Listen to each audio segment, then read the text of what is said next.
पुरुषोत्तम भगवान की जय, लक्ष्मी नारायण भगवान की जय, कृष्णचंद्र भगवान की जय, बांके बिहारी लाल की जय। परम पिता परमात्मा की कृपा से संयोग और सहयोग बना है, आप सबका सहयोग, और ये संयोग कि चातुर्मास है और चातुर्मास में महात्मा लोग एक ही जगह रहते हैं। तो भगवान ने ऐसी कृपा की कि सभी महात्माओं को, क्या सारे संसार को ही एक ही जगह रख दिया कि चातुर्मास नहीं 5 मास, और उसमें चातुर्मास में भी एक अधिक मास। तो चातुर्मास में क्या करना होता था? भगवान का भजन, ज्ञान, उपदेश, सत्संग, यही करना होता था। तो परमात्मा ने कहा भाई 4 महीने की जगह 5 महीने कर लो। तो इस साल चातुर्मास 5 महीने का है, और वामन भगवान बलि के दरवाजे पे 5 महीने पहरा दे रहे हैं। वामन के यहाँ, बलि के यहाँ क्या, हमारे जीवन का पहरा भी परमात्मा ही दे रहे हैं। हमारे जीवन की क्षण क्षण की रक्षा भी परमात्मा ही कर रहे हैं। अब इतनी विपत्ति, जिसको लोग विपत्ति कहते हैं, जिसको लोग परेशानी कहती हैं, झंझट कहते हैं, बीमारी कहते हैं, उसको तो मैं कहता हूं कि एक लाभ मिला है। भगवान ने मनुष्य को जीना सिखाया कि कम से कम में तुम कैसे जी सकते हो, कम से कम में तुम कितने कम में पहन सकते हो, तुम कितने कम में रह सकते हो। शास्त्रों ने कहा ऋत भुक मित भुक, कम यूज करो और कम खाओ, कम पहनो। तो परमात्मा ने इस प्रकार से ये ऐसा वातावरण बनाया कि पूरे संसार को एक, जो बड़े से बड़ा महात्मा भी ज्ञान नहीं दे सकता, वो ज्ञान परमात्मा ने इस छोटे से कोरोना वायरस से दे दिया कि दाल रोटी खाओ, चटनी रोटी खाओ, अचार रोटी खाओ। मैं कभी कभी लोगों के घर में भोजन करने जाता हूं तो लोग 3-3 प्रकार के अचार रख देते हैं, दाल, सब्जी, और 15-16 प्रकार का भोजन रख देते हैं। तो मैं उनसे वैसे प्रश्न, भोजन करने के बाद प्रश्न करता हूँ, क्योंकि मैं अचार खाता नहीं, अलग कर देता हूँ, और जो फालतू की चीज़ें हैं, अपनी दाल रोटी ले ली थोड़ी सी और 2 फुलके ले लिए और उसे खा लिया। उनको बोलता हूँ थाली दूसरी लाओ भाई, तो दूसरी थाली लाते हैं, तो जो फालतू की चीज़ें भी निकाल देता हूँ। एक एक चम्मच सबको लेकर के इकट्ठा करके खा लिया। तो घर के परिवार के लोग पूछते हैं महाराज आपने बहुत कम खाया। मैंने कहा भाई जितना पेट में आता उतना खा लिया। लेकिन मैं उनसे प्रश्न करता हूं भाई ये अचार क्यों बनाया? बोले जी स्वाद के लिए। मैंने कहा नहीं, पुराने लोगों ने अचार इसलिए बनाया था कि यदि घर में दाल सब्जी नहीं बनी है तो अचार से रोटी खा करके गुजारा कर लो। और महाराष्ट्र में एक प्याज को कूट लेते हैं, उसी के साथ नमक मिर्च डाल करके उसी से रोटी खा लेते हैं, कांदा उसको बोलते हैं, कांदा रोटी खा लेते हैं। नहीं तो बेसन को कढ़ाई में फ्राई किया और बेसन की वो हल्की सी पतली पतली सब्जी बनाई, दाल मिर्च नमक मिर्च मसाला डाला, उसी से फुल्के से रोटी खा ली, गुजारा कर लिया। ज्वार की बाजरे की मोटी मोटी 5-6 रोटियां बनाई, नहीं तो आलू की सब्जी बना ली, हल्का सा उसमें प्याज डाल दिया, और टमाटर महंगा है तो हल्का सा वो इमली डाल दी और फुल्का बन दे लिया और खा लिया, तो थोड़े में गुजारा हो गया।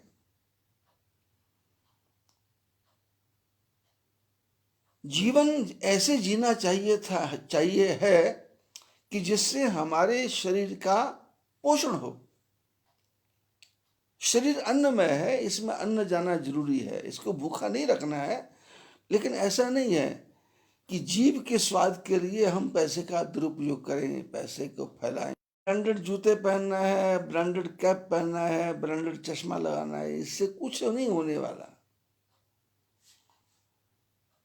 क्योंकि इस शरीर को जितना भी सजाओगे, इसका अंत है मिट्टी हो जाना। और इस शरीर को सजाओगे भी तो कौन तुमको देखने वाला है, किसको फुर्सत पड़ी है, और किसको दिखाना चाहते हो? क्योंकि जिसको तुम दिखाना चाहते हो, परमात्मा ने उसको तुम्हारे से सुंदर बनाया है। परम पिता परमात्मा ने इस संसार में जितने भी जीव बनाए हैं, पशु से लेकर के, वृक्ष से लेकर के, मनुष्य से लेकर के पक्षी तक, परमात्मा ऐसा कलाकार है कि उसने एक सांचे में कोई जीव बनाया ही नहीं है। जिसमें मेरे को बनाया वो सांचा तोड़ दिया, जिसमें तेरे को बनाया वो सांचा तोड़ दिया, जिसने मेरे पिता को बनाया वो सांचा तोड़ दिया, जिसने मेरी माँ को बनाया वो सांचा तोड़ दिया। संसार में किसी की आवाज नहीं मिलती, किसी की चाल नहीं मिलती, किसी के नाखून नहीं मिलते, किसी के हाथ की रेखाएं नहीं मिलती। कैसा विचित्र कलाकार होगा वो। और उस परम पिता परमात्मा ने इतना सुंदर स्वरूप हमको दिया, और हम इसको इसको मेकअप कर रहे हैं। अरे इसका मेकअप क्या करोगे, ये जो बन गया इसका मेकअप कुछ नहीं होगा। इसका तो ये है कि बचपन है, जवानी है, बुढ़ापा है, मौत है, कहानी खत्म। इसका मेकअप तो ये है कि काम अच्छा कर लो, अच्छी जिंदगानी आपकी, लोग भी सीखें सबक सुनकर कहानी आपकी। ऐसा काम करो, काम अच्छा कर लो, अच्छी जिंदगानी आपकी, लोग भी सीखें सबक सुनकर कहानी आपकी। ऐसा काम करना है। तो ये हमारे महापुरुषों ने कहा कि चातुर्मास। अब राम जी जब जंगल में गए थे सीता जी की खोज करने के लिए, तो उस समय उन्होंने भी वहां चातुर्मास में वहीं रहे, एक जगह सावन भादो आश्विन कार्तिक 4 महीने एक ही जगह रहे। और उसके बाद जब बरसात बंद हो गई तो चातुर्मास महात्माओं ने मनाना शुरू किया कि भाई 4 महीने अब कहाँ पैदल महात्मा घूमते थे और पर्यटन करते थे, क्योंकि जगह जगह जाना है, ज्ञान की चर्चा करना है, लोगों को ज्ञान बांटना है। तो फिर अब जब नदियाँ चढ़ गई, पुल नहीं थे, साधन नहीं थे, तो फिर क्या करते थे महात्मा? 4 महीने एक ही जगह वास करते थे, और वहाँ रह करके वहाँ की प्रजा में जा करके भिक्षा मांगते थे, और भिक्षा मांग करके उन सबको प्रेरणा देते थे कि भाई आओ, इकट्ठे हो, शाम को सत्संग होगा। फिर लोग सत्संग करते थे। तो 4 महीना महात्मा लगातार कोई ना कोई कथा, कोई ना कोई प्रसंग, कोई ना कोई वार्ता उनकी चलती रहती थी, ज्ञान से भरी हुई गूढ़ वार्ता। और महात्मा सिखाते थे भाई गुरु मंत्र लो, भगवान का भजन करो, माला फेरो, भगवान की याद करो। तो 4 महीने तो लोगों ने 4 महीने मनाना बंद कर दिया। भगवान ने कहा 4 महीने नहीं, अब 5 महीने तुमको फंसाऊंगा, 5 महीने, और ऐसा फंसाऊंगा कि तुम घर से बाहर नहीं निकल पाओगे। और ये योग बना। और परमात्मा ने देखो कैसे लोगों को कैसे घुमाया कि पोहा बना के खा लो, दलिया बना के खा लो, हलवा फलवा बंद है, दाल रोटी है।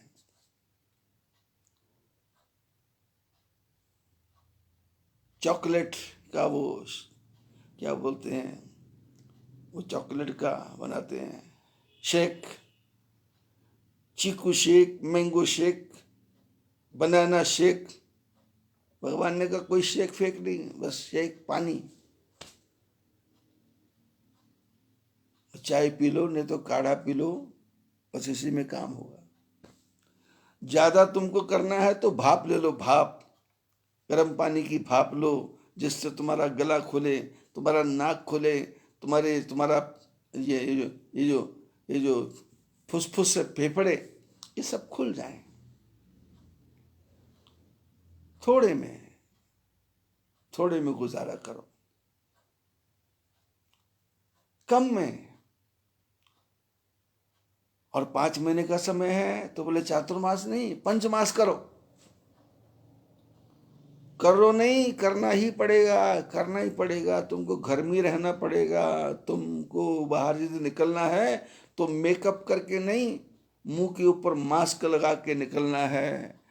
ये नीले रंग की साड़ी, नीले रंग की लिपस्टिक, पीले रंग की साड़ी, पीले रंग की लिपस्टिक, काले रंग की साड़ी, काले रंग की लिपस्टिक, ये नहीं चलेगी। अब गालों फालों पे, चेहरे पे जो कुछ मर्जी मतलब कुछ नहीं चलेगा, क्योंकि मास्क लगा है। सब पुछ जाएगा, खत्म हो जाएगा, सब खत्म, फिनिश, खत्म। भगवान ने कहा जैसा मैंने रूप दिया है वैसा ही बना के रखो, इसी में तुम्हारी भलाई है। तुम्हारा पैसा भी बचेगा, समय भी बचेगा और साधन भी बचेंगे।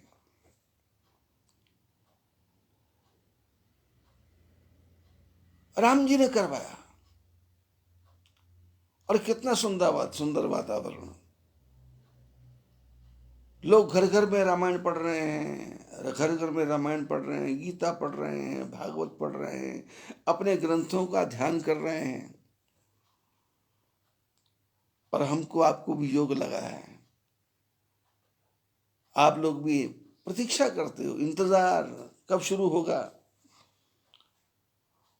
और मैं भी देखता हूं भाई, कब शुरू करूं, कब शुरू करूं, कब शुरू करूं। फिर जब जैसे ही एक परमात्मा की इच्छा होती है तो सत्संग प्रारंभ हो जाता है। और आज पुरुषोत्तम मास का 5वां दिन, और भगवान की विचित्र कथा ऐसी है,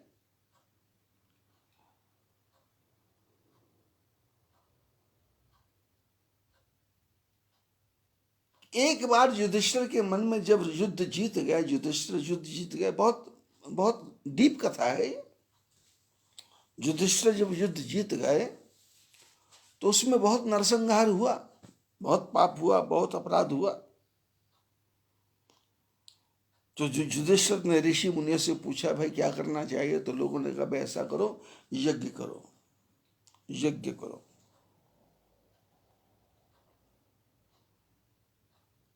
तो यज्ञ का आयोजन करना था। तो युधिष्ठिर ने भीमसेन को कहा कि भाई कृष्ण भगवान को जाकर के निमंत्रण दो और उनसे जाके सारी परिस्थिति बताओ कि ऐसे ऐसे हमसे पाप हुआ है, तो पाप हुआ है तो हम यज्ञ करना चाहते हैं, आप यज्ञ में पधारो। और भीमसेन भगवान कृष्ण के पास आए। कृष्ण भगवान ने स्वागत किया, बैठने को बोला और चर्चा चली, भाई कैसे आए हो। तो बोले कि ऐसा ऐसा है कि हमने पाप बहुत किया है और पता नहीं किस किस प्रकार से हत्या हो गई। अब हम उसका प्रायश्चित करना चाहते हैं, तो उसके लिए हम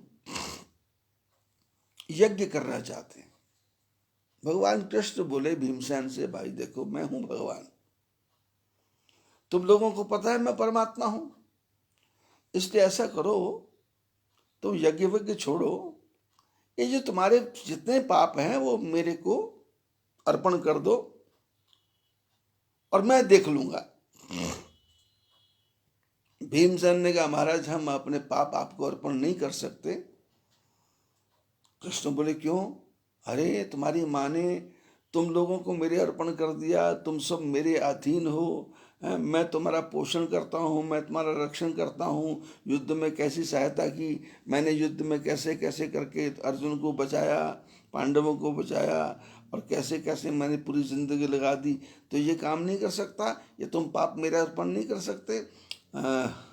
भीमसेन ने हाथ जोड़ के कहा प्रभु मैंने सुना है कि जो भी वस्तु आपको अर्पण की जाती है आप उसका करोड़ गुना बना करके वापस सबको दे देते हो, इसलिए मैं आपको अपने पाप अर्पण नहीं कर सकता। तो भगवान कृष्ण हंसे कि भाई भीमसेन तुमने तो कमाल ही कर दिया। ठीक है चलो कोई बात नहीं। बोले ऐसा है हम यज्ञ करेंगे और यज्ञ से अपने अपने जो पाप हैं उनको यज्ञ में भस्म करेंगे, और उसके बाद जो यज्ञ का पुण्य होगा वो हम आपके अर्पण कर देंगे। और आप सबने देखा भगवान कृष्ण उस यज्ञ में गए और विराट यज्ञ था। हजारों की संख्या में महापुरुष आते हैं, सबकी व्यवस्था करने में सबकी ड्यूटी लगी। तुम ये करोगे, वो करोगे, वो करोगे, वो करोगे। कृष्ण भगवान सुनते जाते हैं और उसके बाद में सबने अपना अपना काम, बस किसी ने कहा खीर बांटूंगा, किसी ने कहा सब्जी बांटूंगा, किसी ने कहा हलवाई का काम कर लूँगा, किसी ने कहा सब्जी खरीद के लाऊंगा, किसी ने कहा मैं तेल खरीद के लाऊंगा, किसी ने कहा कुछ कुछ कुछ, सारी व्यवस्थाएं हो गई, भोजन बन के तैयार हो गया। और उसके बाद में जब सब महापुरुष लोग भोजन करके उठने लगे तो ये पत्तल कौन उठाएगा? तो कृष्ण भगवान बोले पत्तल मैं उठाऊंगा। तो भगवान कृष्ण पत्तल उठाते हैं, जूठी पत्तल उठाते हैं, और भगवान कृष्ण जूठी पत्तल उठा करके सबको एक तरफ किनारे पे रखते। इसको बोलते हैं पुरुषोत्तम। छोटे से छोटा काम करने में भी पीछे नहीं हटना। और भीमसेन को भी पुरुषोत्तम कहते हैं। वो कहता है मैं अपने पाप आपको नहीं दूंगा क्योंकि आप उसका 1000 गुना करके वापस कर देंगे। और युधिष्ठिर को कहते हैं पुरुषोत्तम, जो सारे पापों को करने के बाद में यज्ञ करने की तैयारी करता है उसको कहते हैं पुरुषोत्तम। और अर्जुन को कहते हैं पुरुषोत्तम। और आप लोग जो हम लोग कथा सुन रहे हैं, सुना रहे हैं, हम भी पुरुषोत्तम हैं। और रामायण में भगवान राम पुरुषोत्तम है, मर्यादा पुरुषोत्तम।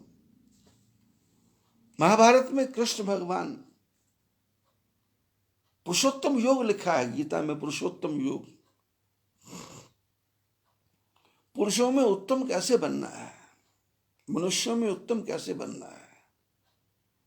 कपड़ा पहनने से नहीं होगा, काजल लगाने से नहीं होगा, बिंदी को बड़े से बड़ा से बड़ा से बड़ा लगाने से नहीं होगा,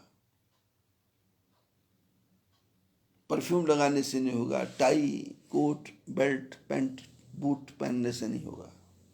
हैट बूट सूट सब यहीं छूट जाएगा।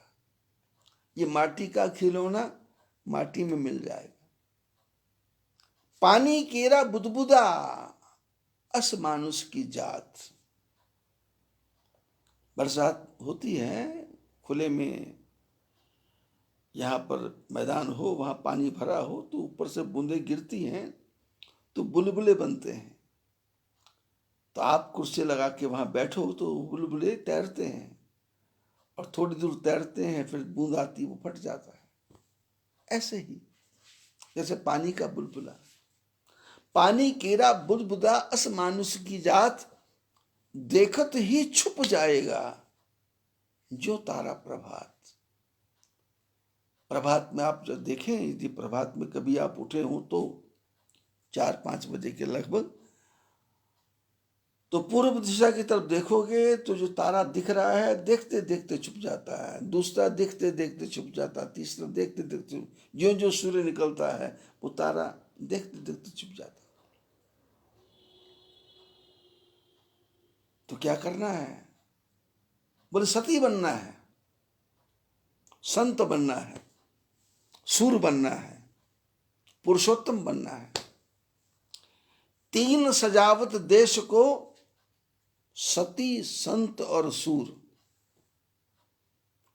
3 सजावत देश को, सती संत और सूर। 3 लजावत देश को, कपटी कायर क्रूर। कपटी आदमी, क्रूर आदमी और डरपोक आदमी ये देश को लजा देता है। और सजाने वाला कौन? पुरुषोत्तम, सती संत और सूर। ये 3। तो हमको संत बनना है, हमको महापुरुष बनना है, हमको इस पंचमास में, चातुर्मास नहीं पंचमास में भगवान की भक्ति, और भगवान की भक्ति भी कैसी कि श्रेयस्करी भक्ति। श्रेयस्करी भक्ति मैंने श्रेय करने वाली, प्रेयस्करी भक्ति नहीं जो मेरे को प्यारी लगे, ऐसे नहीं भक्ति। अब भक्ति अपने शरीर की भी हो सकती है। अब शरीर को खिलाएंगे, पिलाएंगे, सुलाएंगे, नहलाएंगे, तो ये शरीर की भक्ति है। नहीं, प्रेयस्करी भक्ति नहीं, श्रेयस्करी भक्ति, जिससे हमारी आत्मा ऊर्ध्व गति को प्राप्त हो, परमात्मा की तरफ जाए, भगवान की तरफ जाए। तो लिखा है रामायण में, चले राम लक्ष्मण मुनि संगा, गए यहाँ जग पावनी गंगा, गाधी सून सब कथा सुनाई, यही प्रकार सुरसरी मही आई। विश्वामित्र जी ने कथा सुनाई कि यह गंगा धरती पे कैसी आई है। किसको सुना रहे हैं? राघवेंद्र सरकार को सुना रहे हैं, जिनके चरणों से निकली है गंगा, उनको ही कथा सुना रहे हैं। और भगवान ऐसे सुन रहे हैं जैसे इनको कुछ पता ही नहीं है। जीवन में आप तभी जीतोगे जब आप अपने को चालाक नहीं समझोगे। चालाकी नहीं, चतुराई चूल्हे पड़े, भट्ठी पड़े अचार। चतुराई चूल्हे पड़े और भट्ठी पड़े अचार। अचार विचार। अचार मैंने आम का अचार नहीं, आचार विचार हमारे जो हमने अपने तरीके बना रखे हैं, ऐसे बैठना, ऐसे उठना, ये करना, वो करना, ये नहीं। चतुराई चूल्हे पड़े, भट्ठी पड़े अचार, तुलसी इक हरि भजन बिन, चारों वर्ण चमार। बोले यदि आप भगवान की भक्ति नहीं करते तो आप चाहे कितने बड़े ज्ञानी क्यों नहीं हैं, आप चमार हैं। चमार माने जो चाम चमड़े की तरफ ही दृष्टि रखे। ये लड़का सुंदर है, ये लड़की सुंदर है, ये बहू सुंदर है, ये माता सुंदर है, ये बहन सुंदर है, चमड़े की तरफ ही देखता रहे। ये सुंदर है, सुंदर नहीं है। परमात्मा ने सबको सुंदर बनाया। अब चहकती हुई चिड़िया को देखो, वो भी सुंदर है। चहकते हुए तोते को देखो, वो भी सुंदर है। गधी के बच्चे को देखो तो वो भी कितना सुंदर है। सूअर के बच्चे को देखो तो वो भी कितना सुंदर है। तोते की जो नाक देखी तो कट गई नाक ऐसी कि खुद की ही नाक अपने नाक पे नाक भोंस चढ़ा गई।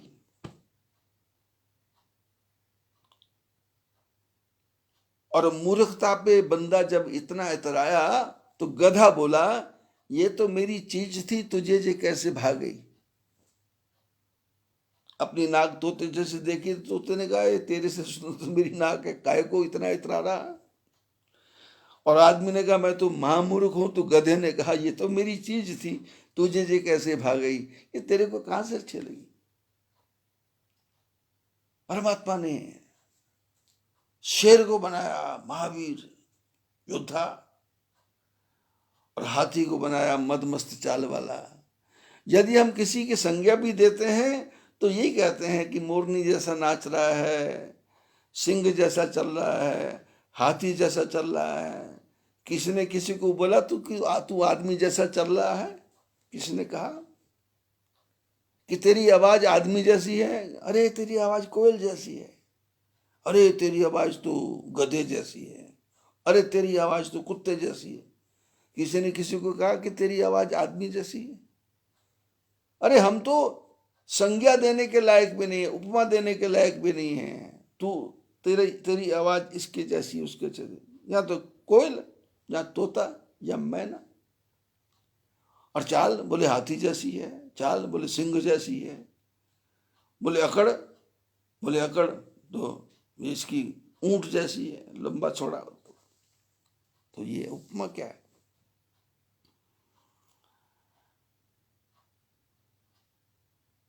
राम जी को कथा सुना रहे हैं, गादी सून सब कथा सुनाई, यही प्रकार सुरसर में ही आई। जिस प्रकार से गंगा पर, धरती पर गंगा आई, वो सारी कथा सुनाई।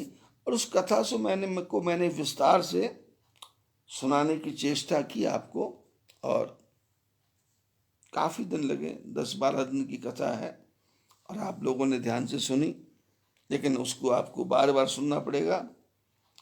तब प्रभु ऋषि समेत नहाए, गंगा की कथा सुनी। फिर महात्माओं के साथ में राम जी स्नान किया। विविध दान में ही देवन पाए, फिर अनेकों प्रकार से दान दिया। हर्षि चले मुनि वृंद सहाया, देखी विदेह नगर नियर आया। प्रसन्न होकर के सारे महात्मा चले, मुनि वृंद के साथ में राम जी जा रहे हैं, और देखा कि जनकपुर आ गया, जनक की नगरी आ गई। और कैसा जनकपुर है!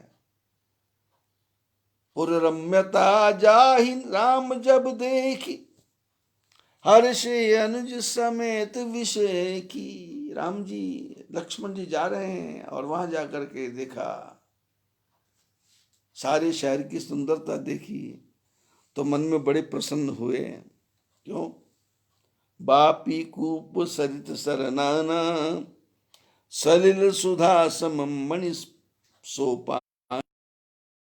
मणियों की सीढ़ियां बनी हुई हैं, सुंदर सुंदर बावड़ियां हैं, सुंदर सुंदर कुएं हैं, और सुंदर सुंदर नदियां बह रही हैं, और सब जगह सुंदर ही सुंदर है। गुंजत मंजू मत रस भृंगा, कूजत कल बहु कर्ण विहंगा। वर्ण वर्ण विकसे बन जाता, त्रिविध समीर सदा सुखदाता। जनकपुर में क्या हो रहा है? रंग रंग के फूल खिले हैं, रंग रंग के जंगल हैं, और गूंज कर रहे हैं, भंवरे गुंजार कर रहे हैं, कलियों के ऊपर जाकर के बैठ रहे हैं, और अनेकों रंगों के पक्षी घूम रहे हैं। राम जी ने देखा, सुमन बाटिका बाग बन, विपुल विहंग निवास। फूलत फलत सुपल्लवत, सोहत पुर चहुपास। बहुत सुंदर वाटिका है, और बाग बाग बाग लगा रखे हैं, वन लगा रखे हैं, और अनेकों प्रकार के वहां पक्षी निवास करते हैं, अनेकों प्रकार के पक्षी निवास करते हैं। वने न वर्णत नगर निकाई, जहां जाई तन रहे लुभाई। अरे, जनक जी का नगर कैसा है कि वर्णन नहीं हो सकता, कितना सुंदर नगर है, और ऐसा लगता है यहां जाओ वहीं मन लुभा जाता है। स्थान का महत्व है। शास्त्रों में लिखा, स्थानम प्रधानम न गुण प्रधानम। स्थान की प्रधानता है, गुण की प्रधानता नहीं है। आपकी जो सीट है उसकी प्रधानता है। एक बार वो गरुड़ जी शंकर भगवान विष्णु को लेकर के शंकर भगवान जी से मिलने गए, तो अब विष्णु भगवान को लेकर गरुड़ जी शंकर भगवान के सामने उतरे, और विष्णु भगवान जी गरुड़ से नीचे उतरे। अब शंकर भगवान के गले में काला नाग,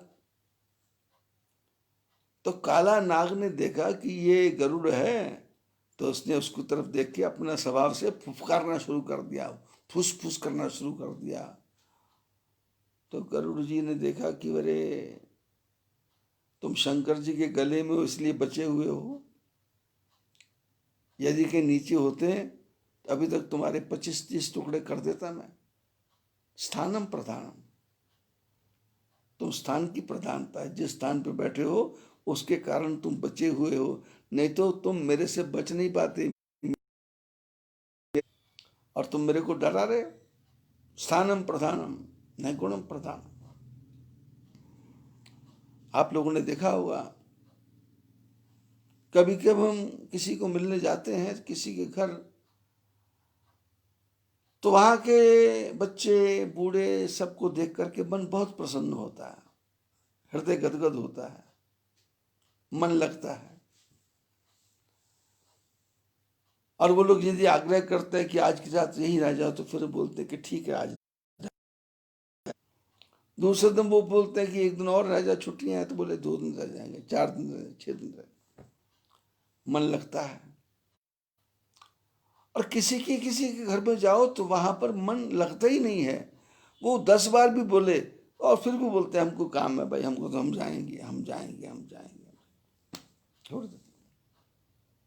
इसलिए शास्त्रों ने बहुत ही इस पे बहुत गहन विचार किया कि मकान कैसा, घर कैसा, पूजा कैसी, व्यवहार कैसा तत्व है। ये पूरब पश्चिम उत्तर दक्षिण का ये महत्व कैसा है कि यदि आपके विचार शुद्ध हैं, आपका मन शुद्ध है, तो जिस धरती पे आप रहोगे वो धरती भी शुद्ध हो जाए। यदि आपकी धारणा ठीक है तो आप जिस जगह रहेंगे वो धरती पवित्र हो जाएगी, चाहे वो दक्षिण दिशा की है, चाहे वो पूरब की है, चाहे पश्चिम की है, चाहे कोई दक्षिण की है, कोई वास्तुशास्त्र वहां काम नहीं करेगा। मैंने यहां ये आश्रम बनाया,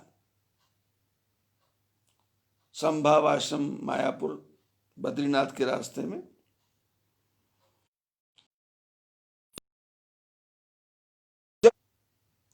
तो मेरे जमीन के से 800 मीटर पीछे गांव है बाटूला,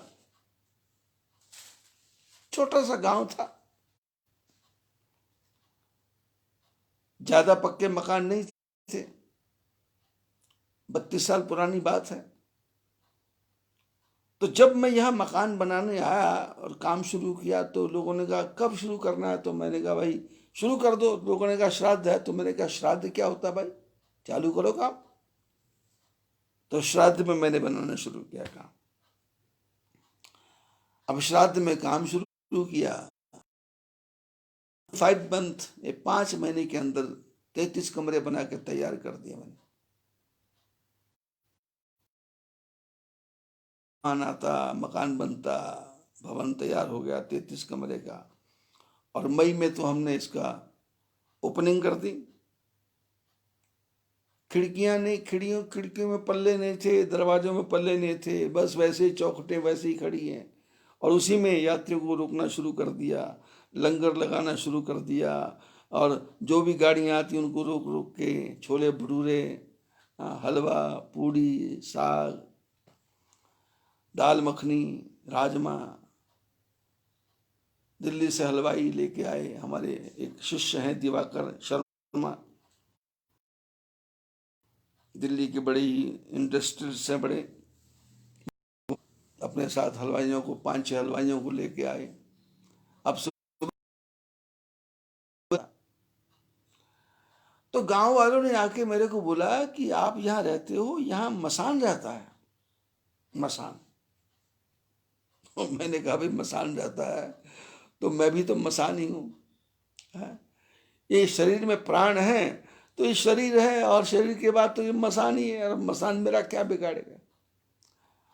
और आज यहाँ लोग मसान कहते थे। उसके आगे भी एक रुद्राक्ष होटल खुल गया, और उसके नीचे कम से कम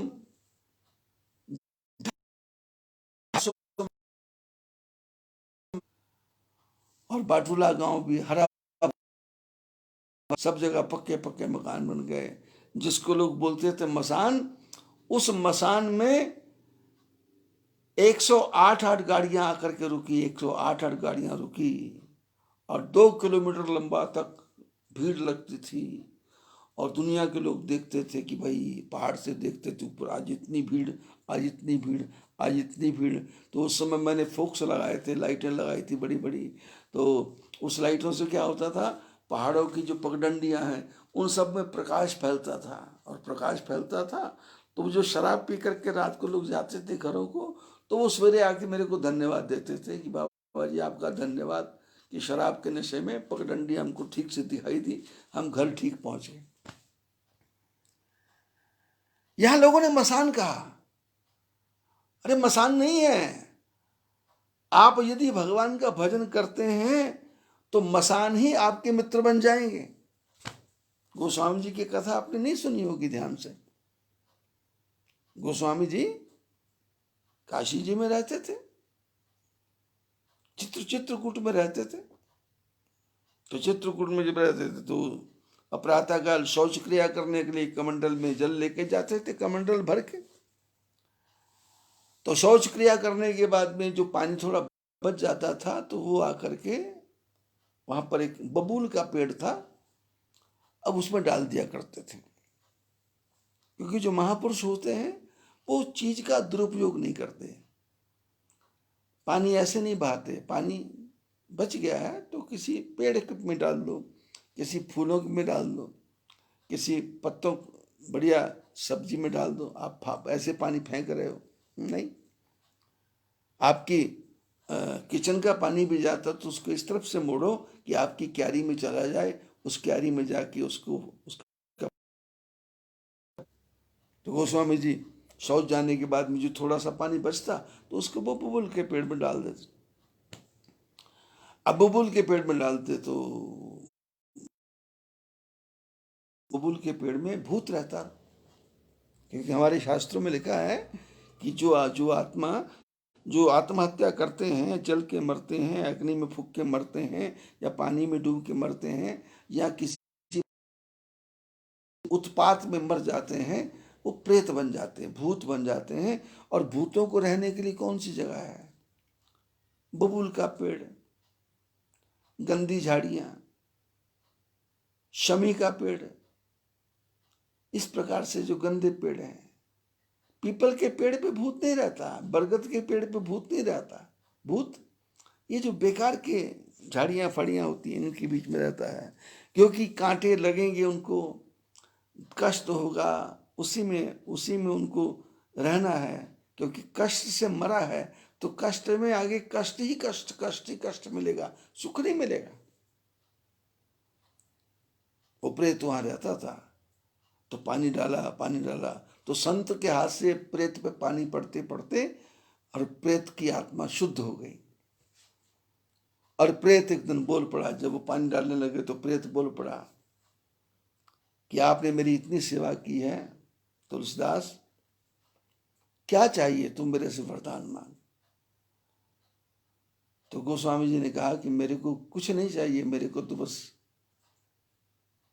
सब कर मांगो एक फल, राम चरण रति हुई। सारे कर्मों का फल मैं एक ही मांगता हूं, मेरा राम जी के चरणों के प्रति प्रेम हो जाए। सब कर मांगो एक फल, राम चरण रति हुई।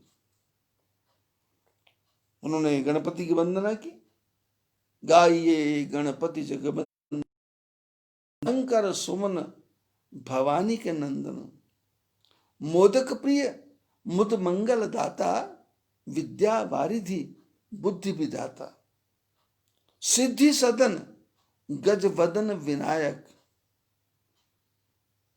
सिद्धि सदन गजन वदन वदन विनायक, कृपा सिंधु सुंदर सब लायक। गणपति जी की वंदना कितनी सुंदर। गाइए गणपति जगबंदन, शब्दों की तरफ ध्यान दो। कौन है गणपति? शंकर सुवन भवानी के नंदन। और खाते क्या है? मोदक प्रिय। ते मोदक है तो देते क्या है? मुद मंगल दाता, मंगल देते हैं। और क्या है? विद्या वारिधि, विद्या के समुद्र हैं, विद्या के समुद्र। वेद व्यास जी पुराणों को लिखाते हैं और गणपति जी लिखते जाते हैं, लिखते जाते हैं, लिखते जाते हैं। विद्या वारिधि, विद्या के समुद्र,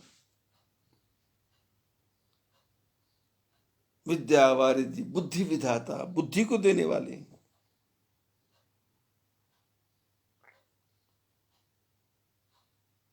मोदक प्रिय मुद मंगल दाता, विद्या वारिधि बुद्धि विधाता, सिद्धि सदन घर में क्या है? सिद्धि रिद्धि रिद्धि सिद्धि पत्नियां दो हैं। सिद्धि सदन, गज वदन विनायक। हाथी जी का शरीर है, मुख है, लेकिन विनायक माने सबसे सर्वश्रेष्ठ हैं। शादी में और जो उसके आगे एक बच्चे को बिठाते हैं, उसको बोलते हैं विनायक। विनायक, उसके बिना वो बारात चलती नहीं है। सिद्धि सदन गजवदन विनायक। विनायक मैंने सर्वश्रेष्ठ। और कृपा सिंधु, भगवान कैसे कृपा के समुद्र हैं। और सुंदर सब लायक, स्तुति कर रहे हैं ना, सुंदर सब लायक। अब आपके बेटे का चेहरा हाथी के जैसा हो, आपके बेटे का पेट मोटा सा हो, टांगे छोटी छोटी हो, तो आप उसको सुंदर सब लायक कहेंगे? पर नहीं, स्तुति करना है। तो क्या क्या मतलब? इस संसार में सुंदर क्रीम पाउडर लगाने से नहीं है। हाथी वाला चेहरा भी है तो भी सुंदर है, मोटा पेट है तो भी सुंदर है, जो मैं शुरू में बोल रहा था। मेकअप नहीं, एज इट इज, जैसा है वैसा है, जैसा है सुंदर है। आंख टेढ़ी है तो सुंदर है, क्यों? दो तरफ देख रहा है। एक लंदन जा रही है, एक चाइना जा रही है, सुंदर है। अंगुलियां छे छे हैं, सुंदर है।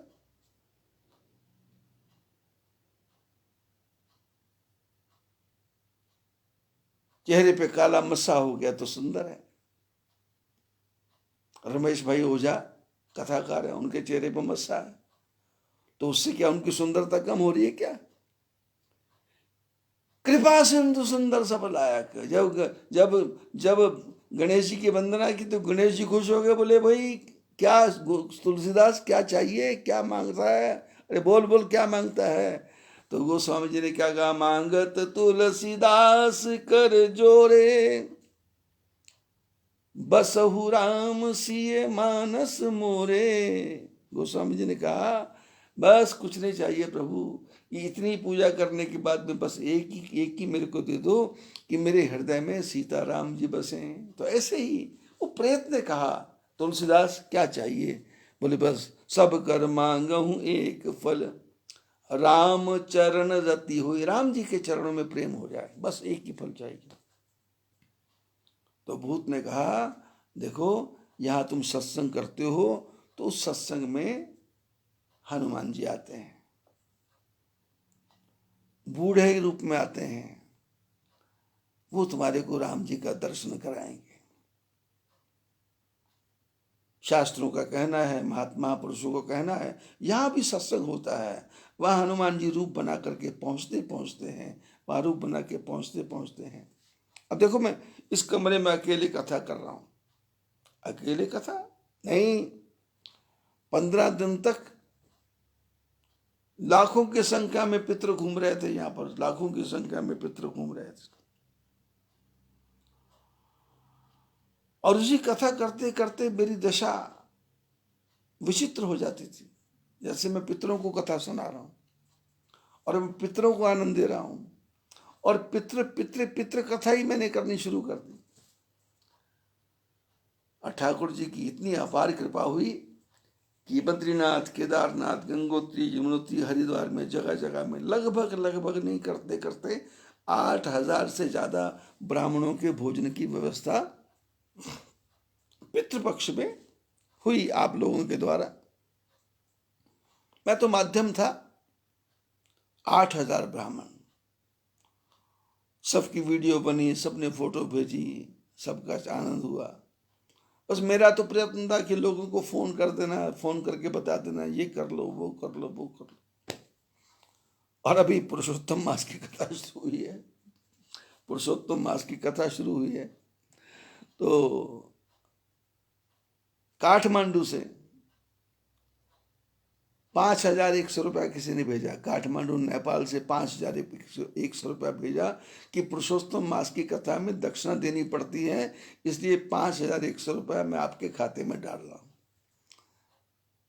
मैंने कहा भाई दक्षिणा के लिए तो था नहीं। तो उसने कहा महाराज जी कहीं भी पुरुषोत्तम मास की कथा नहीं हो रही, सब ब्राह्मण कोई कर नहीं रहे, आप इस सत्संग आप फेसबुक पे कर रहे हो तो हम सुन रहे हैं, हमारा भाग्य अच्छा है कि आपको माध्यम मिला।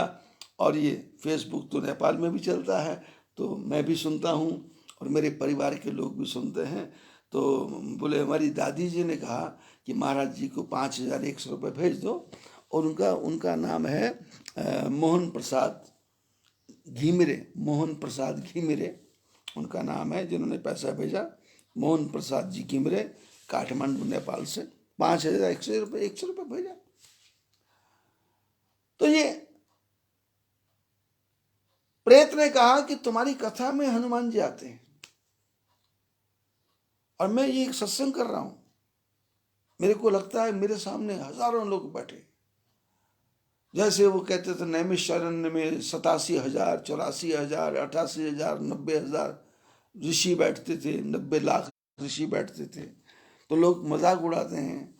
तो मैं तो कहता हूँ भाई ये जितने भी ये मेरे कमरे में जितने भी ये अणु परमाणु घूम रहे हैं, जितने भी ये वायरस घूम रहे हैं, जितने भी ये कुछ भी कीड़े पतंगे जो भी घूम रहे हैं, ये सब किसी जन्म में ऋषि बन जाएंगे।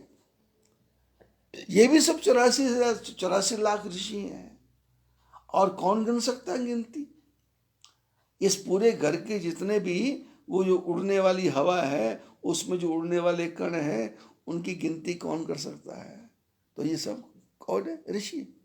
और ऋषि हैं तो उनमें कोई हनुमान जी भी होंगे, कोई स्वयं राम जी भी होंगे, कोई स्वयं कृष्ण जी भी होंगे, कोई दुर्गा माता भी होगी, कोई जगदम्बा भी होगी, कोई पराम्बा भी होगी, और कोई मेरी बुद्धि में सरस्वती बन के बैठी होगी जो नए नए विचारों को निकाल निकाल के बाहर कर रही है। नए नए विचार प्रकट हो रहे हैं। अब ये जो विचार आया वो युधिष्ठिर वाला, कृष्ण भगवान वाला, वो आज बिल्कुल नया विचार आया मेरे को। क्या भीमसेन ने कहा कि हम आपको पाप नहीं दे सकते, क्योंकि आप कहते हैं मैं उसका 1000 गुना करके वापस करता हूं तो आप पाप वापस आ जाएंगे। तो भगवान ने भी स्वीकार कर लिया। तो ये बुद्धि नहीं, सरस्वती माता, सारे देवता आते हैं, कथा शुरू करो देवता आते हैं। तो मैं बता रहा था, लोगों ने कहा यहाँ आश्रम में यहाँ वो रहता है क्या, मैं भूल ही गया, मसान। लेकिन आज मसान क्या है? 1,82,000 स्क्वायर फीट में आश्रम बना हुआ है।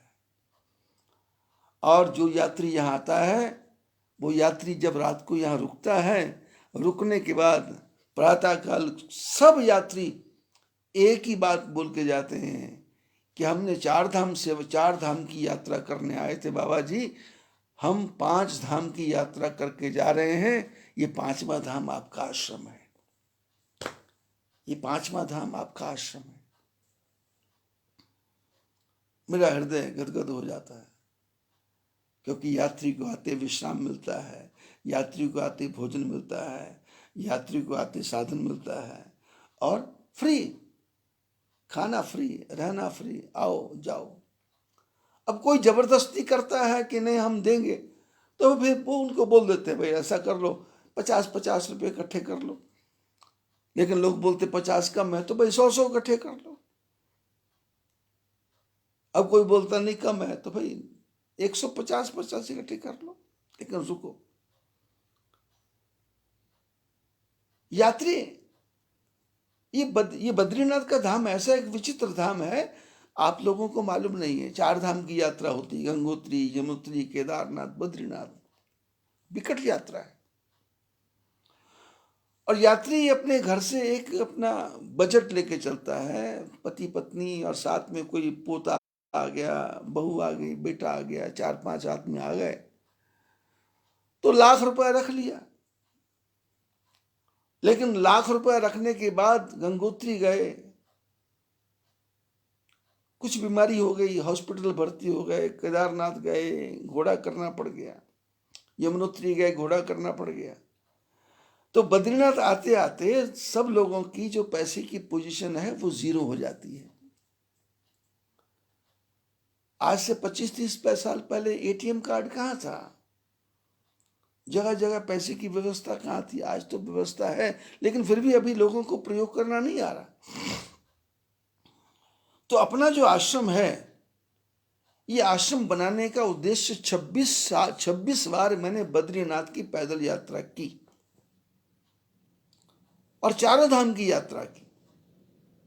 तो यात्रा करते करते मैंने निचोड़ निकाला कि भाई आश्रम कहाँ बनना चाहिए। तो फिर विचार आया कि यहाँ ये जोशीमठ और रुद्रप्रयाग के बीच में बनना चाहिए। हाँ, कर्णप्रयाग और रुद्रप्रयाग जोशीमठ के बीच में बनना चाहिए, क्योंकि ये यहाँ टिपिकल जगह है। यहाँ आते आते लोगों का पैसा खत्म हो जाता है। और मैंने अपने कानों से कई ड्राइवरों से सुना है कि हमारी सवारियों ने कहा कि भाई कोई सस्ती सी धर्मशाला में ले चलना, पैसे वाले लोग हैं, सस्ती सी धर्मशाला में ले चलना। और अपने जब आए तो मेरी विशेषता क्या है, मैं ऑल ओवर इंडिया में घुमा हुआ हूँ। नेपाली मेरे को आती है, गुजराती मेरे को आती है, मारवाड़ी मेरे को आती है, सिंधी मेरे को आती है, हिंदी मेरे को आती है, इंग्लिश भी टूटी फूटी आती है, गोरखाली भी आती है, और उसके बाद में बंगाली भी आती है,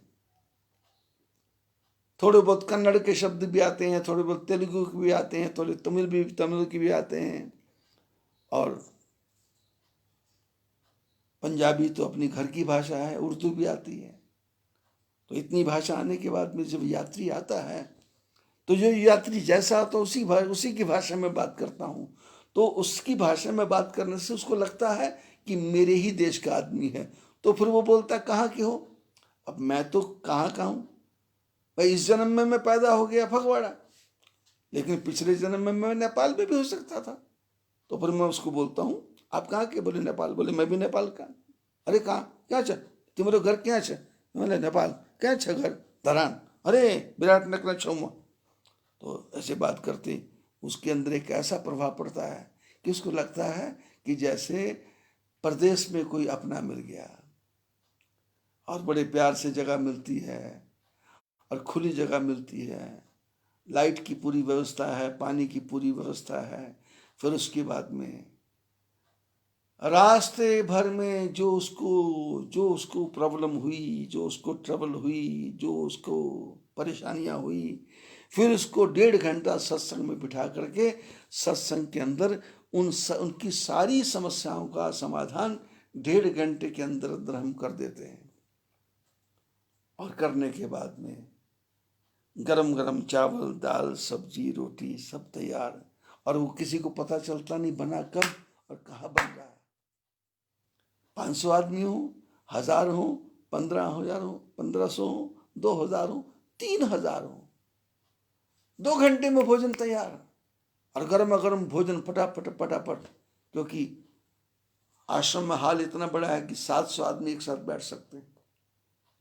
1500 हुए तो 3 बार में बैठ गए, 3000 हुए तो 5 बार में बैठ गए।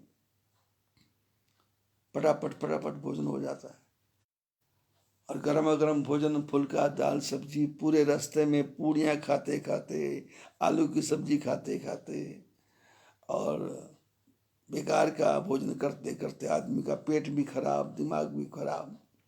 और रास्ते में लोगों का व्यवहार, आप जिन्होंने यात्रा की आप सबको पता है कैसा व्यवहार है तीर्थों में। किसकी बात करूं मैं? तो वो जब मेरे पास आते हैं तो लोग बोलते हैं महाराज 4 धाम नहीं, 5 धाम, सेवा धाम। मैं जिस संप्रदाय से हूं, दार्शनिक संप्रदाय से, श्री चंद्र भगवान की कृपा से उसमें यही सिखाया गया कि खूब कमा और बांट के खा, अकेले नहीं खाना। जो भी तेरे घर में आ जाए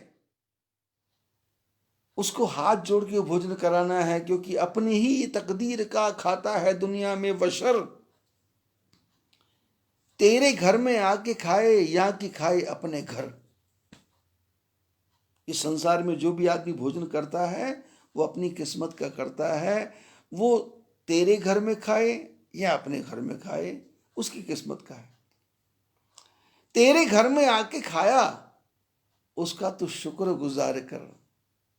तेरे घर में आके खाया, उसका तो शुक्र गुजार कर, क्योंकि अपने ही किस्मत का खाया तेरे दस्तरखान पर।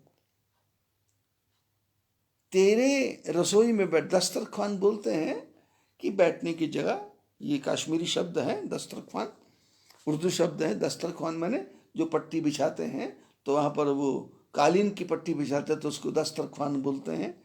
तो अपने ही किस्मत का खाया तेरे दस्तरखान पर। उसने अपनी किस्मत का तेरी रसोई में आके खाया है, तो उसको हाथ जोड़ के उसका धन्यवाद कर, धन्यवाद कर। बाबा नानक पंजाब में रहते थे और गांव गांव घूमते थे, भगवान की भक्ति, सत्यनाम सत्यनाम सत्यनाम। वो वाहिगुरु नहीं बोलते थे, बस सत्यनाम। अब उनके चेले बोलते थे वाह गुरु, गुरु जी वाह। और वाहिगुरु तो ये बन गया आगे जाते जाते, लेकिन वो बोलते थे सत्यनाम, तो शिष्य बोलते थे वाह गुरु जी, आपने कितना अच्छा नाम बोला, वाह गुरु वाह गुरु। अब लोगों ने जाके उसको आगे वाहिगुरु कर दिया, ठीक है, पर प्रभु का नाम किसी प्रकार से भी लेना ठीक है। तो सत्यनाम सत्यनाम करते, गांव गांव में सत्यनाम का प्रचार करते। उनके बेटे श्रीचंद भगवान थे, जो हमारे हमारे जो गुरु के गुरु के गुरु के गुरु के गुरु हैं। अब वो क्या सत्यनाम करते, गांव गांव घूमते, तो यहाँ भी जाते, लोगों की भीड़ लगती, सैकड़ों की संख्या में, हजारों की संख्या में लोग आते हैं। और कोई बीमार होता तो बाबा जी इसके सिर पे हाथ रख दो, बाबा जी सिर पे हाथ रख देते। किसी को उल्टियाँ आ रही, सिर पे हाथ रख दो, कोई बीमार है सिर पे हाथ रख दो, बाबा जी हाथ रख देते, ठीक है बाबा जाओ बच्चा ठीक हो जाओ, बस ठीक हो जाओ। और लोग आते सेवा करते। ऐसी उसी गांव में कथा है कि उसी गांव में किसी परिवार में और मक्की के दाने भून करके लाते हैं, मक्की के दाने भून के लाते हैं, तो वो भून के लाए एक टोकरी में, तो परिवार के सब लोग खाने लगे, जिनके दांत है खाने लगे। अब देखा देखी छोटा बच्चा भी खाने लग गया। अब छोटे बच्चे ने खाया तो उसको छींक आई। छींक आने पे जो दाना है वो अंदर से नाक के अंदर ऊपर जाके कहीं फंस गया। अब बच्चों को नाक में तकलीफ हो गई सांस लेने में, और सबने देखा क्या हुआ क्या हुआ, बोले कुछ खाया, मुंह देखा, मुंह खुला तो कुछ नहीं, बच्चा रो रहा है, बच्चा परेशान है, क्या करें क्या करें क्या करें। वैद्य जी को दिखाया, हकीम को दिखाया, बड़े बूढ़ों को दिखाया, किसी के समझ में नहीं आया। तो किसी ने कहा बाबा नानक आए हुए हैं भाई, वो गांव के बाहर बैठे हैं, जाकर के उनको मत्था टेको जाके। बाला मर्दाना साथ में थे, 24 घंटे भगवान का कीर्तन चलता था, भगवान का नाम जब चलता था, लोग आते थे, भीड़ लगती थी, और बाबा नानक जी भी आके दर्शन देते थे। तो ये लोग भी बच्चे को लेके पहुंच गए, और लोगों ने कहा क्या है, बोले जी रो रहा है बच्चा। तो लोगों ने कहा क्यों रो रहा है। अब बाला मर्दाना को भी समझ नहीं आया क्यों क्यों रो रहा है। बाबा जी आके बैठे गद्दी पे, और बच्चे को रोते देखा, बोले क्या हुआ। बोले बाबा जी पता नहीं, रो रहा है, 2 घंटे 3 घंटे 4 घंटे हो गए। बाबा जी बोले यहाँ लाओ। ओ बाबा जी के पास लेके गए, तो वो लेके जा ही रहे थे, इतने में उसने ऐसी छींक मारी जोर से कि वो जो नाक में दाना फंसा था वो उछला, और उछल के दूर चला गया। और दूर एक मुर्गी घूम रही थी, वो आई और कुर कुर कुर करते करते उसने दाना उठाया, उठा के वो चले गई, और बच्चा चुप। लोगों ने बाबा जी की जय जयकार की। बाबा जी ने कहा भाई जय जयकार नहीं, यहाँ दाना तहाँ खाना, नानक का सच है। जिसकी किस्मत में दाना लिखा है, ये मुर्गी के हिस्से का दाना था, ये खा रहा था। भगवान ने कहा तेरे हिस्से का नहीं है, मुर्गी का है। और मुर्गी कहाँ है, मुर्गी बाबा नानक के पास है। इसलिए वहाँ जाओ और वहाँ जाके छींको, और वहाँ छींक करके वो दाना खा। पुरानी कथा आपने सुनी हुई है, पर इससे जुड़ती कथा है। वो कथा क्या है? भगवान विष्णु यमराज के पास मिलने के लिए गए गरुड़ को लेकर के। यमपुरी में पहुंचे तो गरुड़ को बाहर रखा और स्वयं उतर के अंदर चले गए। यमराज ने स्वागत किया, लेकिन यमराज जब बाहर आया तो उसने देखा भगवान विष्णु को, तो गरुड़ को भी देखा। गरुड़ को देखा तो गरुड़ के साथ में एक पेड़ था, पेड़ के ऊपर एक कबूतर था। तो यमराज ने उस कबूतर को देखा। अब कबूतर को देख के यमराज तो चला गया, लेकिन कबूतर तो फड़फड़ाने लगा, कांपने लगा, घबरा गया। गरुड़ ने कहा, भाई कबूतर तू क्यों, अरे मैं तुम्हारा राजा हूं, तो तुम मेरे से क्यों डर रहे हो भाई? ये फड़फड़ा क्यों रहे हो, कांप क्यों रहे हो, परेशानी क्या है? उस कबूतर ने कहा, आपके आने से तो मेरे को बड़ी खुशी हुई है, पर यमराज जी मेरे को देख के चले गए, इसका मतलब है अब मेरा नंबर लगने वाला है। गरुड़ ने कहा, तू क्यों घबरा रहा? अभी भगवान विष्णु अंदर बातचीत करेंगे और तू मेरे आके मेरी पीठ पे बैठ, मैं तेरे को ऐसी जगह पहुंचा दूंगा यहां यमराज को पता भी नहीं चलेगा। बैठ मेरी पीठ पे।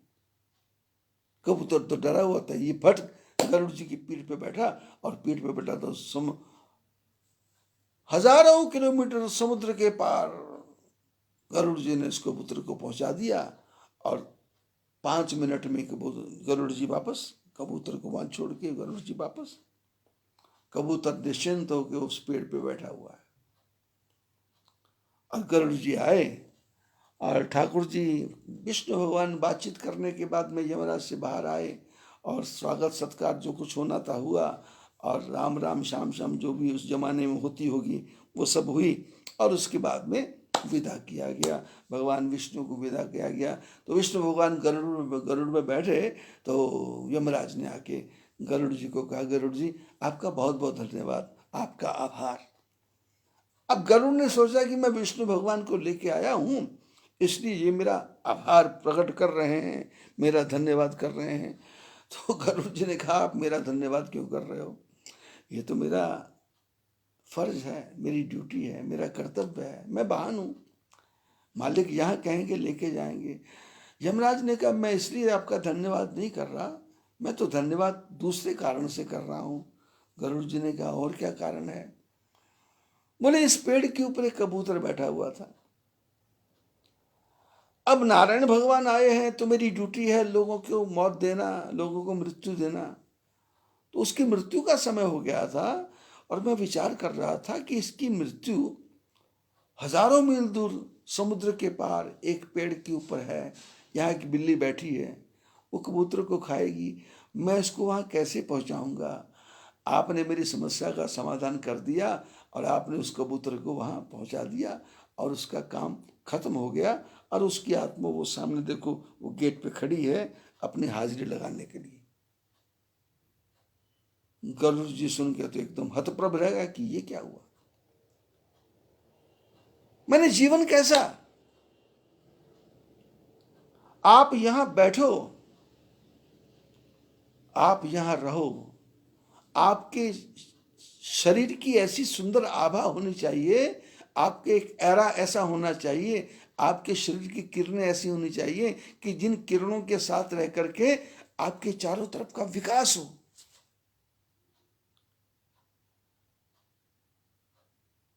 परम पिता परमात्मा की कृपा से यहां भी मैंने कथा की है, वहां वहां के लोग सब करोड़पति हैं।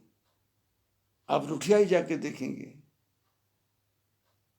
आप गुवाहाटी जाके देखेंगे, आप कोटा में जाके देखेंगे, यहाँ किसी को पता ही नहीं था, वहाँ शिक्षा का हब बन गया। आप रियासी कश्मीर जाके देखेंगे, आप उधमपुर जाके देखेंगे, आप अंकलेश्वर जाके देखेंगे, आप यहाँ भी देखेंगे, वहाँ विकास ही विकास है, विकास ही विकास है, विकास ही विकास। क्योंकि आपका शरीर का ऑरा कब बनेगा? जब आप 24 घंटे परमात्मा के भजन में लीन रहेंगे, भोजन के पीछे नहीं, भजन के पीछे भी नहीं, और साथ में सेवा। सेवा किसकी? अनाथ की नहीं, विकलांग की नहीं, सबकी सेवा। अब मैं यात्रियों की चर्चा कर रहा था, मेरे आश्रम में आते आते यात्रियों के पास पैसा खत्म हो जाता, फिनिश हो जाता, तो फिर खर्चा कैसे चलता है? अब कई पैसे वाले लोग ऐसे होते हैं जो उनकी वृत्ति होती है कि वे अच्छी जगह देख के देंगे, अच्छी जगह देख के देंगे। तो फिर जब वो यहाँ आते हैं, देखते हैं कि भाई हजारों लोग आए और बाबा जी ने किसी से पैसे की चर्चा ही नहीं की, और किसी को खाना पे भी कहाँ बन रहा है, कैसा बन रहा, और सत्संग चल रहा है, तो उनके मन में प्रेरणा आती है।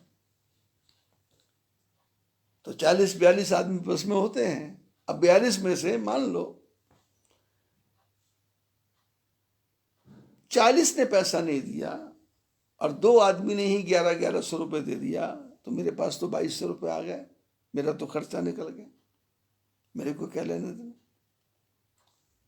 और जो बुद्धिमान लोग हैं वो आश्रम से एड्रेस नोट करके ले जाते हैं, फोन नंबर ले जाते हैं, अपने घर से पैसा भेज देते हैं। ये इतना बड़ा जो बना स्ट्रक्चर, जो इतना बड़ा खड़ा हुआ, ये ऐसे खड़ा हो गया क्या? ऐसे खड़ा नहीं हुआ। यहाँ मसान रहता था, यहाँ मसान रहता था, पक्की बात है। लेकिन जब यहाँ भगवान का भजन शुरू हुआ तो प्रेत भी तुलसीदास जी का भक्त बन गया, वो मसान भी मेरा भक्त बन गया। अब मैं कभी कभी अपने 6 महीने बाहर रहता हूँ तो कोई नौकरों को रख के जाता हूँ, तो मेरे को सुनाते हैं कि भूत दिखा हमको, प्रेत दिखा हमको। अरे मैं तो यहाँ 12 महीने रहता हूँ और ये 9 कमरे का, इसमें मैं 24 घंटे अकेले पड़े रहता हूँ, मेरे को तो ना प्रेत दिखता है ना भूत दिखता है। तो तुलसीदास जी महाराज ने प्रेत को जल चढ़ाते थे। प्रेत ने कहा हनुमान जी आएंगे, और हनुमान जी आते ही हैं, हनुमान जी आते ही हैं। सारे ऋषि मुनि तपस्वी सब आते हैं, सब जहाँ यहाँ यत्र यत्र रघुनाथ कीर्तनम तत्र तत्र कृत मस्तकांजलिम वाष्प वारी परिपूर्ण लोचनम। ऐसा आंखों में आंसू भर के हनुमान जी सुनते हैं कथा, गदगद होकर कथा सुनते हैं। प्रेत ने बताया तुलसीदास जी यहाँ रहते हो, हनुमान जी आते हैं, हनुमान जी आपको राम जी का दर्शन कराएंगे। और तुलसीदास जी चित्रकूट के घाट पे भई संतन की भीड़, तुलसीदास चंदन घिसे तिलक करत रघुवीर। चित्रकूट के घाट के ऊपर गोस्वामी जी चंदन घिसते हैं। इतने में 2 सुंदर बालक आते हैं, बाबा जी हमको भी चंदन लगा दो। तो गोस्वामी जी देखते हैं लेकिन पहचान नहीं पाते कौन है। तो ऊपर तोता बैठा, हनुमान जी तोता बन के बैठे हैं, तो इशारा करते हैं कि भाई तुलसीदास चंदन घिसे तिलक करत रघुवीर। राम जी लक्ष्मण जी के चरणों में गोस्वामी जी गिर गए, भगवान का दर्शन हो गया। तो ये परमात्मा का दर्शन है। शास्त्र कहते हैं कोई पूर्व पश्चिम उत्तर दक्षिण नहीं है, कोई वास्तु शास्त्र नहीं है। आप पवित्र हैं तो सब पवित्र हो जाएगा। आप नरक में भी आश्रम बना लोगे, वहां भी पवित्र हो जाएगा।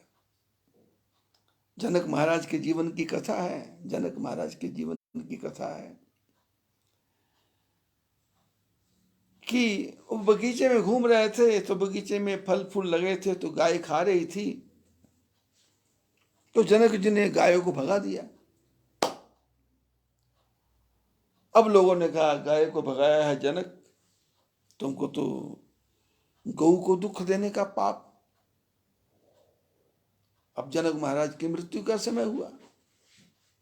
अब जनक महाराज हैं तो उनको लेने के लिए तो भगवान के दूत आए, लेकिन भगवान के दूत तो आए पर जनक महाराज से कहा कि देखो आपके तो जीवन में पुण्य ही पुण्य है, पर जीवन में एक छोटा सा पाप हो गया। जनक ने कहा कौन सा? बोले आपने एक गाय को खाते हुए को भगा दिया था, वो पाप हो गया।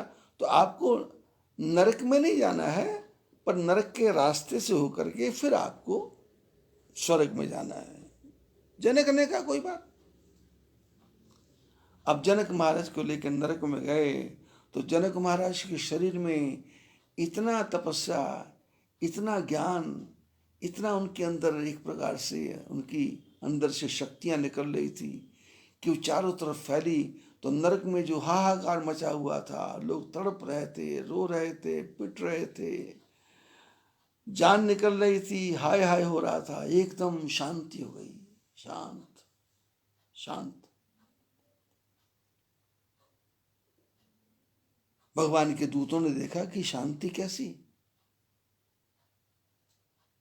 जनक महाराज ने पूछा ये सब इतनी चिल्लाहट हो रही थी, इतने लोग चिल्ला रहे थे, ये शांत?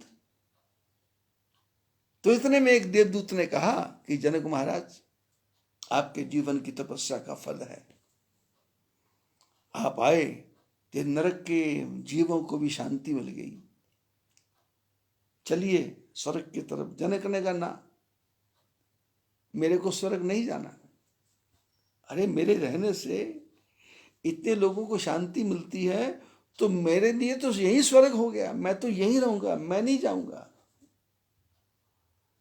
कथा कहती है कि स्वर्ग में हड़कंप मच गया, चित्रगुप्त परेशान हो गए, क्योंकि जो लेखा लिखा है, जो हिसाब लिखा है, वो तो सब उल्टा होता जाता है। ये तो समय जनक के ऊपर आने का था, जनक आ नहीं रहे। तो कथा लिखी है, चित्रगुप्त पहुंचे, महाराज ऐसा मत करो, मेरा विधान खराब हो जाएगा, मेरी ड्यूटी खराब हो जाएगी, मेरे को रिजाइन देना पड़ जाएगा, मेरी पद मुक्त हो जाऊंगा, मेरी नौकरी चली जाएगी। जनक ने कहा कोई तरीका है क्या? बोले आप ही बोलो। तो जनक ने कहा ऐसा करो, ये जितने भी नरक वाले लोग हैं इन सबको स्वर्ग ले चलो। तो चित्रगुप्त ने कहा कि सिर्फ ऐसा हो सकता है, आप अपने पुण्य इनको दे दो, आपके पुण्य से स्वर्ग चले जाएंगे। तो जनक महाराज ने कहा मैं अपने सारे पुण्य इन सारे नरकवासियों को देता हूं। और देखते देखते सारा नरक खाली हो गया, सारा नरक खाली हो गया। नरक है नहीं, नरक हमने स्वयं बना रखा है। हमारी आभा ऐसी, हमारे अंदर से ऐसा ज्ञान, ऐसा सेवा की ऐसी भावना कि भावन सेवा मैं करता हूं, इसका अहंकार तो होना ही नहीं चाहिए। सेवा में दिखावा क्या? रहीम ने कहा ना, रहीम के पास लोग गए, लोगों ने कहा आप इतना दान करते हो और आपकी आंखें नीचे। उसने कहा देनहार कोई देत है, देत रहत दिन रैन, लोग भरम हम पर करें, ताते नीचे नैन। रहीम जी दोनों हाथों से दान करते रहते, दान करते रहते, पर दान कौन लेके गया देखते नहीं, दान किसने लिया देखते नहीं, जो हाथ फैलाता देते और आंख झुका के देते। तो गोस्वामी जी ने पूछा रहीम जी ये दान देते हो तो आंखें खोल के देखो, लोग तुम्हारी कितनी बड़ाई कर रहे हैं। तो रहीम ने कहा देनहार कोई और है, देत रहत दिन रैन, लोग भरम हम पर करें, ताते नीचे नैन। इसलिए नीचे नैन है, झुके हुए नैन। जीवन को ऐसा बनाना है कि उसमें अहम ना आए। आप लोगों को आश्चर्य होगा, यहां मैं रहता हूं, मैं पिछले 5 महीने से आश्रम में हूं, पर गांव वालों को किसी को पता नहीं है कि मैं यहां हूं। मैं सत्संग कर रहा हूं और लाखों की संख्या में यात्री इस आश्रम में आ चुके हैं, पर उन यात्रियों को मेरी शक्ल का पता नहीं। हाँ किताब लेके गए हैं, उसमें फोटो छपी है, लेकिन मैं मिलता हूं जुलता हूं ना, किसी से नहीं मिलता। बस सत्संग में जाना है और सत्संग में जा करके सत्संग सुनाना है, और सुना करके 2-3 घंटे के अंदर मैं अपने रूम में आ जाता हूँ। और बाकी व्यवस्था वो मेरे शिष्य बच्चे हैं, शिष्य लोग, वो सब करते हैं, मैनेजर करते हैं, मेरे को कुछ नहीं करना। और पैसा कोई भी भेज देता है, कहीं से भी आ जाता है। अभी देखो काठमांडू से मोहन प्रसाद जी घिमरे, कल शाम को 5,100 रुपये मेरे उसमें आ गया। बोले पुरुषोत्तम मास की कथा हम सुन रहे हैं, तो इसकी कथा में 5,100 चढ़ा दिया। अब पिछले दिनों कथा की तो हमारे विनोद कुमार जी सिंगल 11,000 एक बार भेजा, फिर उस दोबारा भेजा, फिर उसके बाद में मतलब हजारों की संख्या में लोगों ने ढेर लगा दिया, ढेर।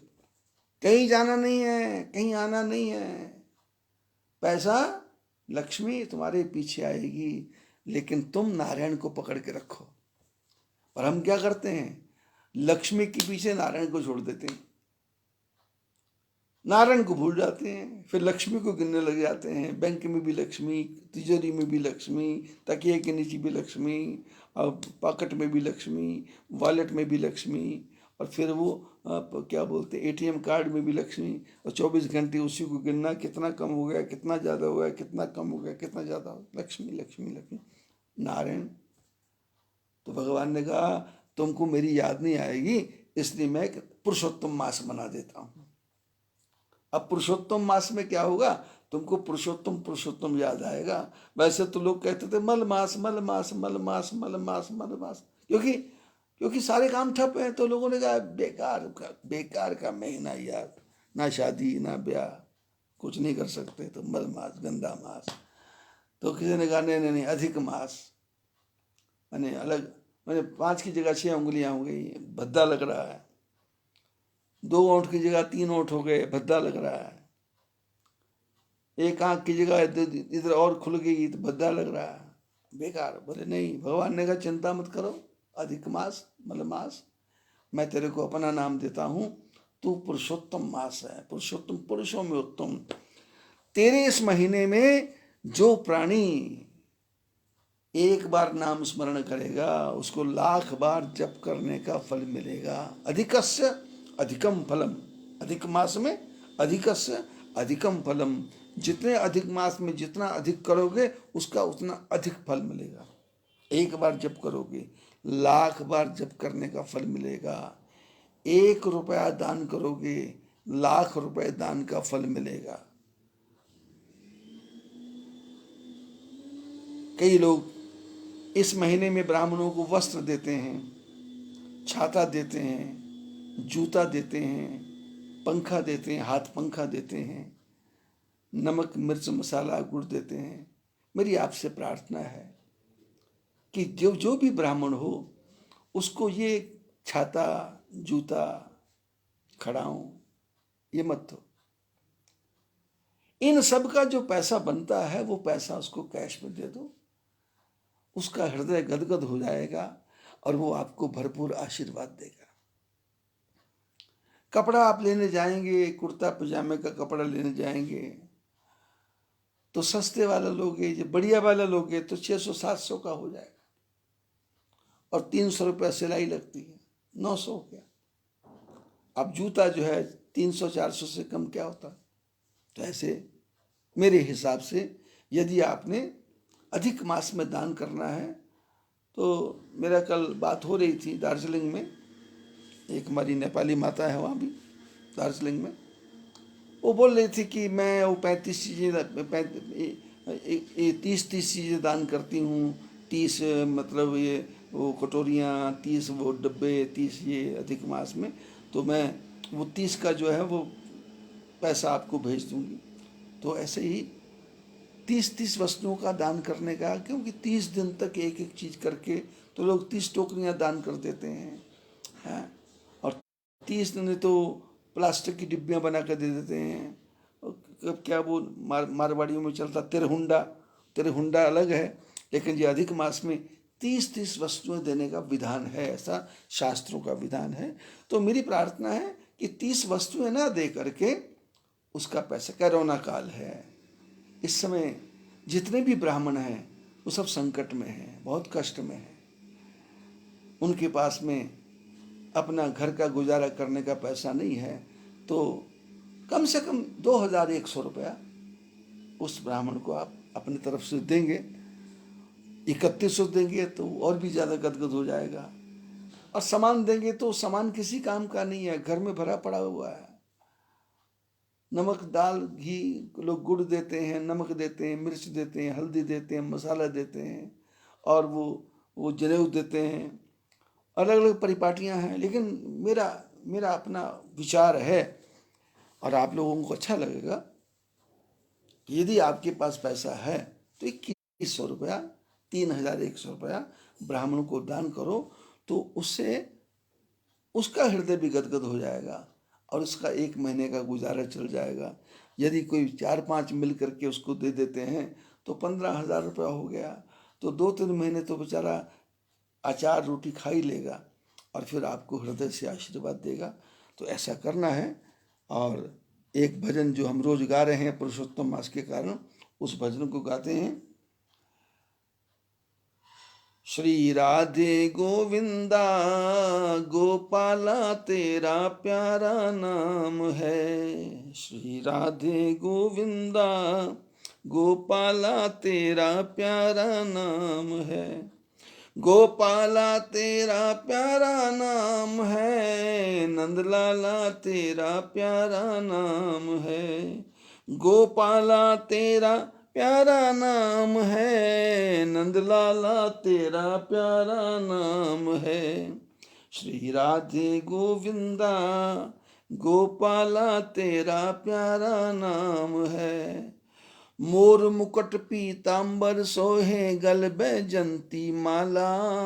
मोर मुकुट पीतांबर सोहे गल बैजंती माला। कोई कहे वसुदेव को नंदन, कोई कहे नंदलाला। कोई कहे वसुदेव को नंदन, कोई कहे नंदलाला। श्री राधे गोविंदा गोपाला तेरा प्यारा नाम है। श्री राधे गोविंदा गोपाला तेरा प्यारा नाम है।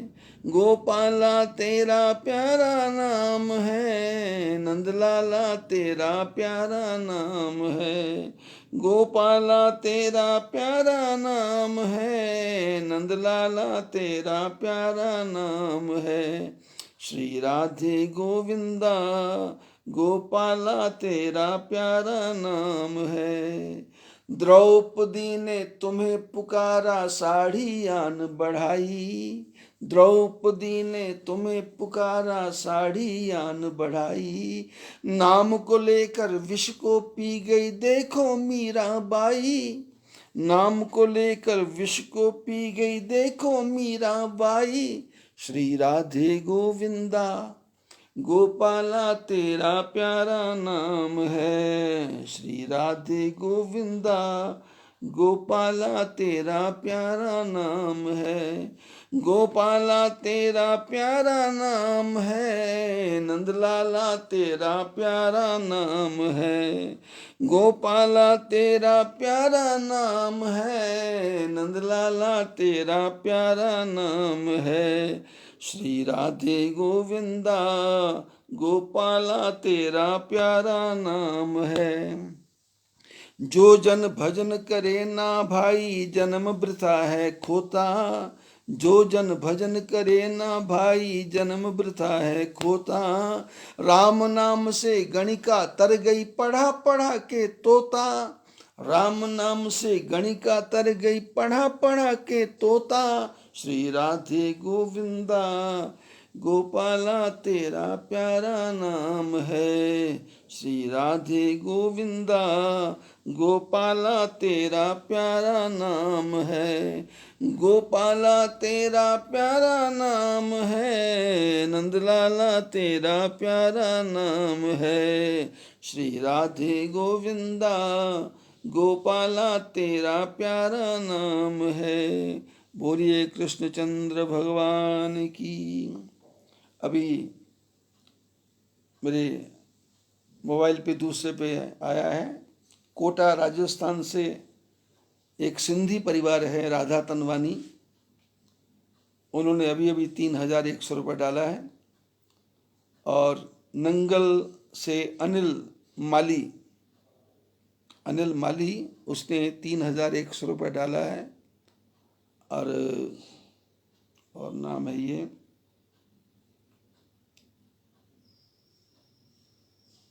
चौहान परिवार है सहारनपुर से, उन्होंने 2100 रुपये डाला है। और कौशल्या देवी हुकुमचंद जी वाल्मीकि उन्होंने भी 3100 रुपये डाला है नंगल से ही। और कांता देवी ने नंगल से ही 3100 रुपये डाला है इसी पुरुषोत्तम मास के लिए, अधिक मास के लिए। और 5100 रुपया कृष्णलाल जी कालिया उन्होंने डाला है। और 11,000 रुपया बालिया जी हैं हमारे नंगल में, बालिया जी आलू वालिया, उन्होंने डाला है 10,000 उन्होंने और 1,000 उनकी बेटी ने। ये पुरुषोत्तम मास के लिए आया है। और ये सारा पैसा आपका अच्छे कार्य में ही लगेगा, सत्कार्य में लगेगा ठाकुर जी कृपा से। और आपने सत्संग का आनंद लिया, आपको बहुत बहुत धन्यवाद। बद्री विशाल भगवान की जय, पुरुषोत्तम भगवान की जय।